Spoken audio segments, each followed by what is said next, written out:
नमस्कार. सुवर्णा स्विंग चॅनलच्या आजच्या व्हिडिओमध्ये आपण कटोरी ब्लाऊजची पेपर कटिंग आणि त्यानंतर कपड्यावर ते कटिंग कसं टाकायचं ह्या दोन्ही गोष्टी एकाच वेळी बघणार आहोत. सगळ्यात आधी उंचीचं माप टाकायचे. जितकी उंची आहे तिच्यात 1 इंच मिळवायचा. 14 आहे तर 1 इंच मिळवून 15 घेतली.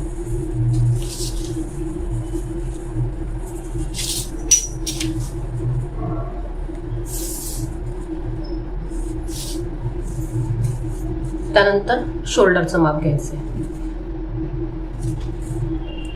शोल्डर सध्या आपण 5च घेतो. खाली पण 5 घ्यायचं आणि ही लाईन आखून घ्यायची. शोल्डर 5 घेतले तर हे 5.5. शोल्डर आणि मुंड्याचा चार्ट मी पाठवते, तो मग मापाप्रमाणे ही मापं टाकायची.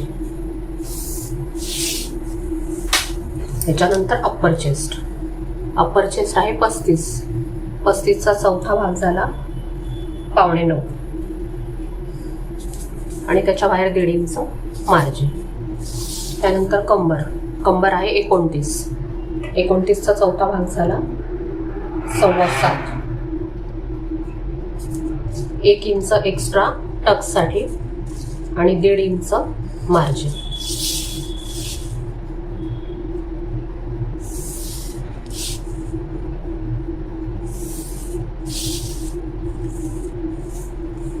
त्याच्यानंतर इथून 1 इंच घ्यायचं सगळ्या मापांसाठी आणि आकार द्यायचा.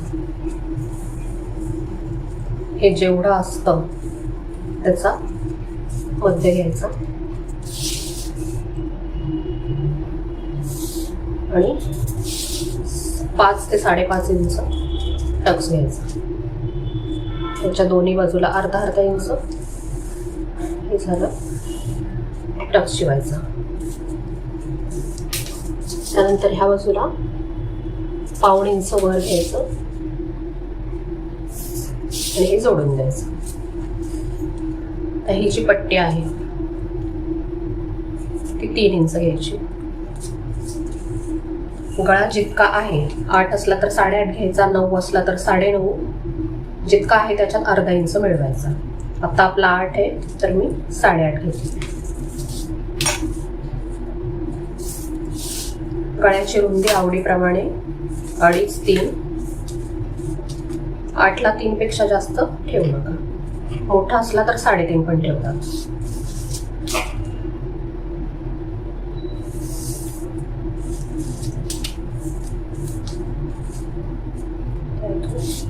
एक किंवा 1.25 इंच घेऊन आकार द्यायचा आणि ह्या बाजूला शोल्डर उतरू नये म्हणून 1.5 इंच खाली घ्यायचं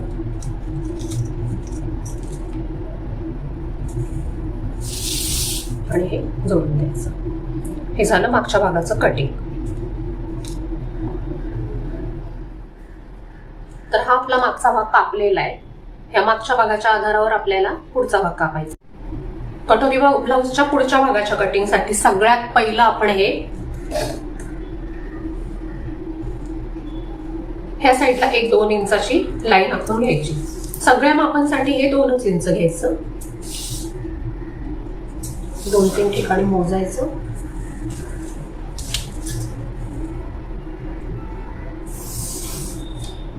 ही लाईन आखून घ्यायची. आता ह्याच्यानंतर ह्याच्यावर काय करायचंय, हा जो मागचा भाग आहे हा असाच्या असा टाकून घ्यायचा.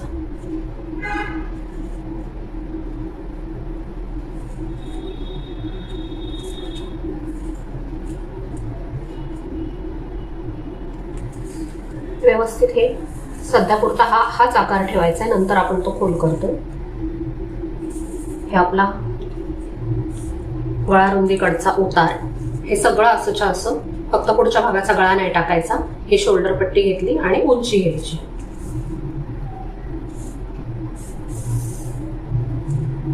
बस एवढीच मापं लागतात आपल्याला मागच्या भागाची. हे जे आहे 15 इंच हे सरळ आखून घ्यायचं. आता ह्याच्यात मी मापं लिहून ठेवली आहेत. अप्पर चेस्ट 36, फुल बस्ट 38, उंची 13.5, 5.5 शोल्डर, 5.5 मुंडाच घेतला होता मी त्यावेळी, आणि 30 इंचाची कंबर, 16 इंच मुंडा, अशी ही मापं लिहून ठेवली आहेत मी. तर 13.5 म्हणजे हे ॲक्च्युली 14.5 आलं पाहिजे. चेक करून घ्यायचं. ही आपली 14.5 इंच उंची आहे आणि ही मापं आपण ह्याच्याप्रमाणेच टाकली आहेत. तर ह्याचा पुढचा गळा 6.5 आहे, तर ती 7 इंचावर करून घ्यायचं. 3.25 इंच गळ्याची रुंदी घेतली आणि इथून हे इकडं जोडून घेतलं. गळ्याचा आकार देऊन घेतला. इथून अर्धा इंच आत यायचं, कारण पुढचा मुंडा थोडासा खोल पाहिजे आपल्याला, त्यामुळे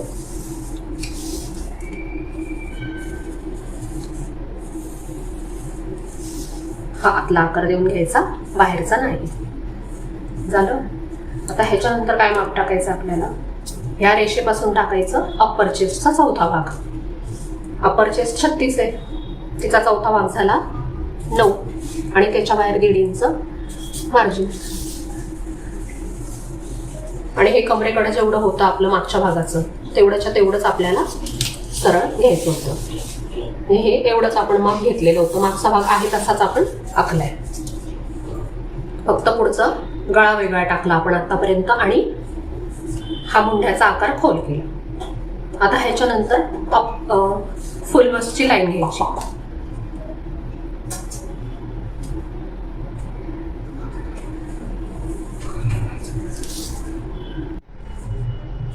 तर ही आपल्याला घ्यायची आहे टक्स लाईन. तर ह्याच्यावर घ्यायचा फुल बस्टचा चौथा भाग अधिक 1 इंच. फुल बस्ट आहे 38, तिचा चौथा भाग झाला 9.5, त्यात 1 इंच 10.5. इथून पण 10.5 घ्यायचं, म्हणजे आपली लाईन सरळ येईल. मग ही जी लाईन आहे ना, ही आपण बाहेरपर्यंत घ्यायची आणि हे आपलं 1.5 इंचाचं मार्जिनची लाईन पण आखून घ्यायची.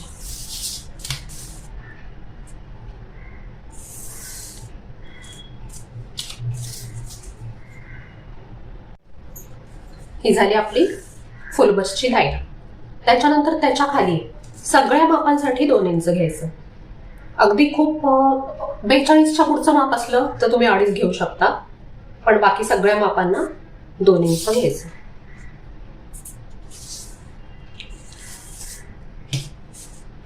ते पण असं 2.5 हे तुमच्या इच्छेवर आहे. 2 इंच तसं बरोबर बसू शकतं. तर हे सुद्धा सरळ आखून घ्यायचं. ह्याच्यानंतर आता आपल्याला द्यायचा आहे कटोरीचा आकार. ही झाली आपली फुल बस्टची लाईन आणि ही पुढच्या भागाची उंची, कारण आपण योगपट्टी सेपरेट काढतो.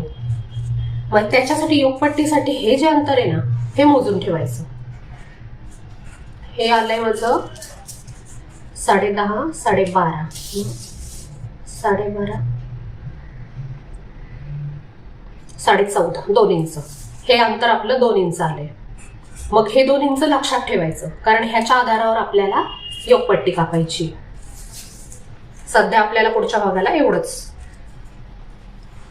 ह्यानंतर हा जो कटोरीचा आकार असतो त्याच्यासाठी काय करायचं, ह्या लाईन पासून आतमध्ये 2.5 इंच घ्यायचं.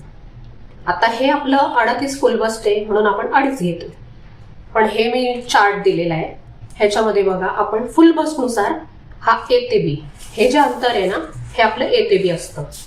मग हे ए ते बी फुल बस्टनुसार किती घ्यायचं, 28 असेल तर 2, 30 असेल तर 2, 32, 34 पर्यंत 2 घ्यायचं. 36, 38ला 2.5 घ्यायचं.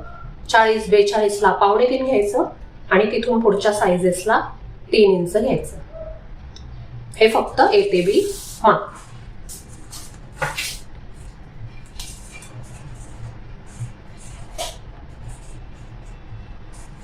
आपल्याला 2.5 इंच घ्यायचे. सरळ 2.5 इथपर्यंत जोडायचं. त्यानंतर इथून 2 इंच घ्यायचं आणि गळ्याच्या लाईनवर 4.5 पर्यंत घ्यायचं. 4.5, 5 आणि हा असा आकार द्यायचा. हे 4.5चे थोडं खाली आले चालतं, त्याचं इतकं नाही. हा आकार व्यवस्थित आला पाहिजे.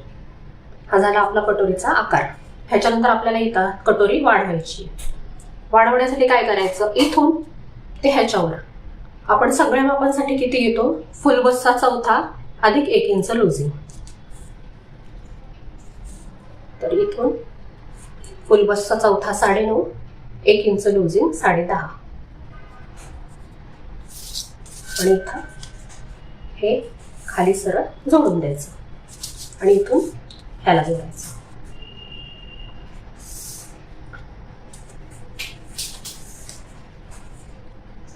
आता ह्याच्यानंतर ह्याचा बरोबर मध्य घ्यायचा, सरळ खाली जायचं. ह्याच्या खाली 1 इंच, 1.5 इंच पण जाऊ शकतात मोठ्या मापासाठी, पण 1 इंच पुरतं. 1 इंच खाली गेलं, हे मोजायचं आणि हे इकडं जोडायचं आहे आपल्याला. पण आपण योगपट्टीसाठी इथं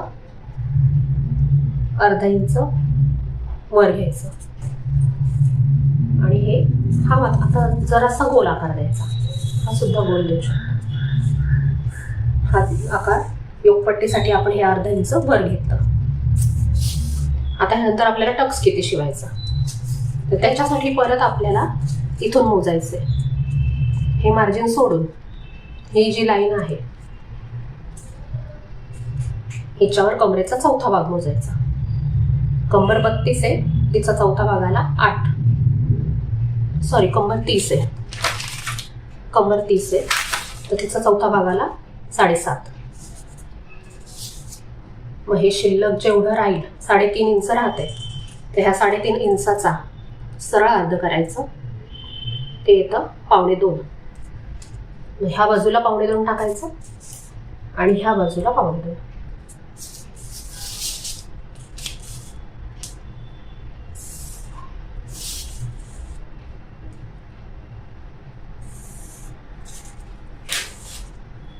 हे झालं. ह्याच्यानंतर आहे ना, मी ह्याच्या आतमध्ये पण एक लाईन देते, म्हणजे हिच्यावर कापायचं.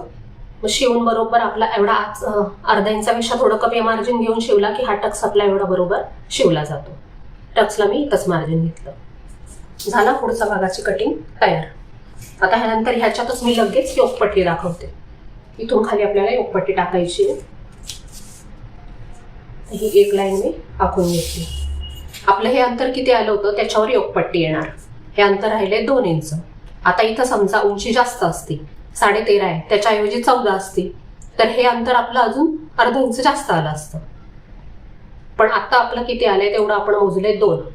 मग 2 मध्ये अर्धा इंच मिळवायचा आणि 2.5 इंचाची योगपट्टी घ्यायची. हे जेवढं अंतर येईल त्याच्यात अर्धा इंच मिळवून योगपट्टीची उंची घ्यायची.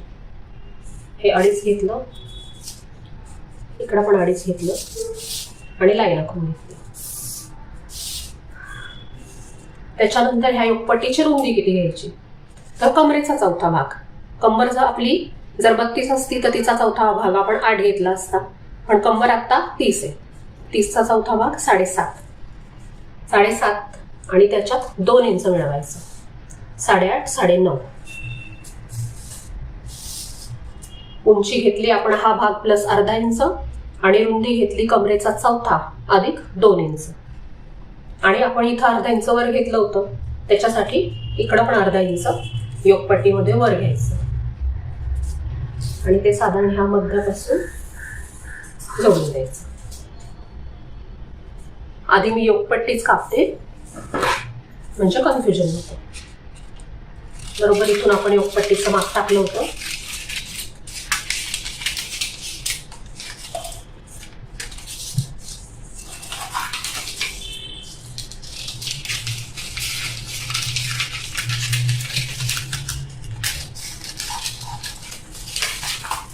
योगपट्टी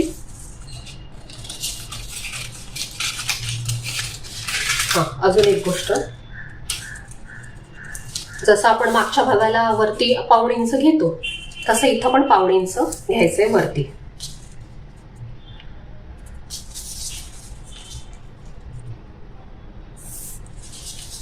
ते अगदी इथपर्यंत नाही घ्यायचं, एवढंच जोडलं तरी चालतंय.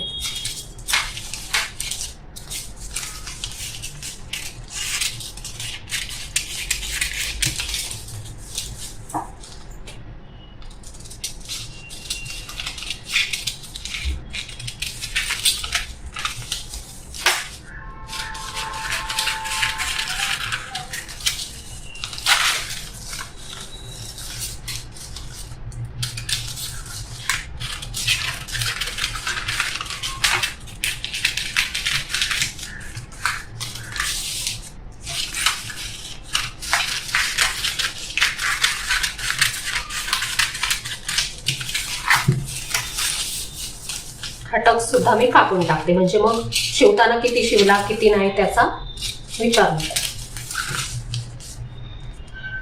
बघूया. कपड्याची घडीची बाजू माझ्याकडे आहे. हुकपट्टी समोर करायची, त्यामुळे घडीच्या बाजूला मी मागचा भाग टाकून घेतला. मागच्या भागाला आपण सगळं मार्जिन घेतलेलं असतं, त्यामुळे तो जसा आहे तसाच आखून घ्यायचा, त्याच्यामध्ये काहीही बदल करायचा नाही.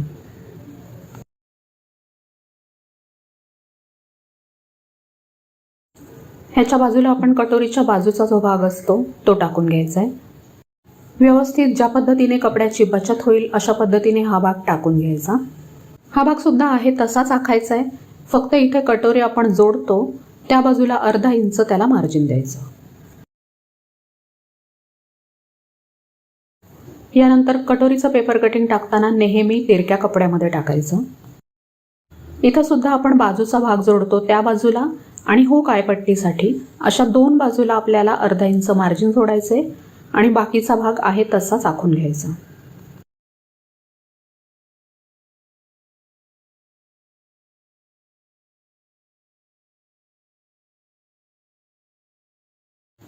योकपट्टी नेहमी उभ्या कपड्यामध्ये टाकायची. आता हा कपडा मी कट करणार नाहीये, नाहीतर मगाशी कापताना योकपट्टी अर्धा इंच कमी घेतली होती, ती मी इथे वाढवून घेतली असती.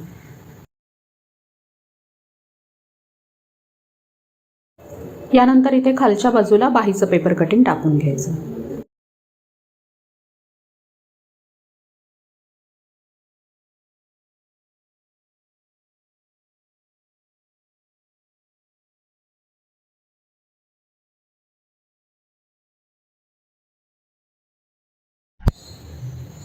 इकडे मागचा गळा कटिंग करून जो कपडा उरतो त्यामध्ये हुक आय पट्ट्या बसतात, बाकी भागामध्ये कमरपट्ट्या निघतात. पीस अगदी एवढाच असेल तरी आपण ह्या भागामधून क्रॉस पट्ट्या गळ्यासाठी काढू शकतो. तिरका कपडा ओळखण्यासाठी अशा पद्धतीने चौकोन आखायचा, त्याला मध्यभागी तिरकी रेषा आखायची आणि त्याच पद्धतीने ह्या पट्ट्या आखून घ्यायच्या. बाहीसाठी हा तिरका आकार आपण कापलेला असतो, त्यामधून बरोबर तिरक्या क्रॉस पट्ट्या निघून जातात. बाही थोडी खाली टाकली असेल तर इथे अजून आपल्याला एक्स्ट्रा कपडा मिळू शकतो. हा व्हिडिओ शेवटपर्यंत पाहिला त्याबद्दल तुमचे मनापासून धन्यवाद. चला तर पुन्हा भेटूया अशाच एका नवीन व्हिडिओमध्ये.